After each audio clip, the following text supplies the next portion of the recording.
Hi hello friends, welcome to Sri life circle. ಕೆಲವರ ಮನೆಯೊಳಗೆ ಗಿಡಗಳನ್ನು ನೋಡ್ತೇವೆ. ಇಂಟೀರಿಯರ್ ಪ್ಲಾಂಟ್ಸ್ಗಳು ನರ್ಸರಿಗಳಲ್ಲಿ ದೊರೆಯುತ್ತೆ. ಇದು ಮನೆಯ ಅಂದ ಚೆಂದ ಹೆಚ್ಚು ಮಾಡುವುದರ ಜೊತೆಗೆ ಮನೆಯಲ್ಲಿ ಪಾಸಿಟಿವಿಟಿ ತುಂಬುತ್ತೆ. ಮನೆಯಲ್ಲಿಡೋ ಕೆಲ ಗಿಡಗಳು ವಾಸ್ತುದೋಷ ನಿವಾರಣೆ ಮಾಡುತ್ತದೆ ಅಂತ ವಾಸ್ತು ತಜ್ಞರು ಹೇಳುತ್ತಾರೆ. ಕೆಲ ಗಿಡಗಳನ್ನು ಮನೆಯೊಳಕ್ಕೆ ಇಟ್ಟರೆ ಮನೆಯಲ್ಲಿ ಧನಾತ್ಮಕ ಶಕ್ತಿ ಹೆಚ್ಚಾಗುವ ಜೊತೆಗೆ ಮನೆ ಮಂದಿ ಆರೋಗ್ಯವಾಗಿರುತ್ತಾರೆ ಎನ್ನಲಾಗುತ್ತದೆ.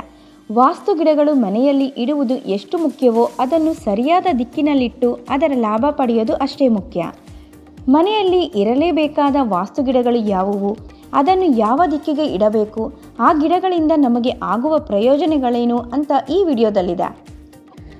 ಈ ವಿಡಿಯೋ ಸಂಪೂರ್ಣವಾಗಿ ನೋಡೋದಕ್ಕೂ ಮುಂಚೆ ನೀವಿನ್ನೂ ನಮ್ಮ ಚಾನಲ್ನ ಸಬ್ಸ್ಕ್ರೈಬ್ ಮಾಡಿಲ್ಲ ಅಂದರೆ ಈಗಲೇ ಸಬ್ಸ್ಕ್ರೈಬ್ ಮಾಡಿ. ಹಾಗೆ ಪಕ್ಕದಲ್ಲಿರೋ ಬೆಲ್ ಬಟನ್ ತಪ್ಪದೇ ಪ್ರೆಸ್ ಮಾಡಿ. ಸಾಮಾನ್ಯವಾಗಿ ಎಲ್ಲರ ಮನೆಯಲ್ಲಿ ತುಳಸಿ ಗಿಡ ಇದ್ದೇ ಇರುತ್ತೆ. ದೈವ ರೂಪದಲ್ಲಿ ಮನೆ ಮುಂದಿಟ್ಟು ಪೂಜಿಸಲಾಗುತ್ತದೆ. ತುಳಸಿ ಗಿಡ ಇದ್ದರೆ ಮನೆಯಲ್ಲಿ ನಕಾರಾತ್ಮಕ ಶಕ್ತಿ ಪ್ರವೇಶಿಸುವುದಿಲ್ಲ ಎನ್ನಲಾಗುತ್ತದೆ. ವಾಸ್ತು ಪ್ರಕಾರ ತುಳಸಿ ಗಿಡ ಮನೆಯಲ್ಲಿ ಮುಂಭಾಗ ಈಶಾನ್ಯ ದಿಕ್ಕಲ್ಲಿ ಇಟ್ಟರೆ ಮನೆಯಲ್ಲಿರುವವರ ಮಾನಸಿಕ ಆರೋಗ್ಯ ಉತ್ತಮವಾಗಿರುತ್ತದೆ. Lucky bamboo. ಮನೆಯಲ್ಲಿ ಆರ್ಥಿಕ ತೊಂದರೆ ಇದ್ದರೆ ಲಕ್ಕಿ ಬ್ಯಾಂಬೂ ಇಟ್ಟರೆ ಸಮಸ್ಯೆ ದೂರ ಆಗುತ್ತದೆ. ಇದನ್ನು ಮನೆಯಲ್ಲಿ ಆಗ್ನೇಯ ಅಂದರೆ ಸೌತ್ ಈಸ್ಟ್ ಕಡೆ ಇಡಬೇಕು. Money plant. ಈ ಗಿಡ ಮನೆಯ ಹೊರಗೂ ಇಡಬಹುದು, ಒಳಗೂ ಇಡಬಹುದು. ಇದನ್ನು ಸಹ ಆಗ್ನೇಯ ದಿಕ್ಕಿನಲ್ಲಿಟ್ಟರೆ ಅದೃಷ್ಟ ಒಳಿದು ಬರುತ್ತದೆ. Snake plant. ಈ ಗಿಡ ಮನೆಯಲ್ಲಿಡುವುದರಿಂದ ಮನೆ ಮಂದಿ ಒತ್ತಡರಹಿತ ಜೀವನ ನಡೆಸಬಹುದು ಎನ್ನಲಾಗುತ್ತೆ.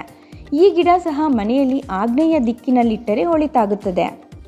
Rubber plant. ಮನೆಯ ನೈಋತ್ಯದಲ್ಲಿ ರಬ್ಬರ್ ಪ್ಲ್ಯಾಂಟ್ ಇಟ್ಟರೆ ಸಂಪತ್ತು ಹೆಚ್ಚಾಗುತ್ತದೆ.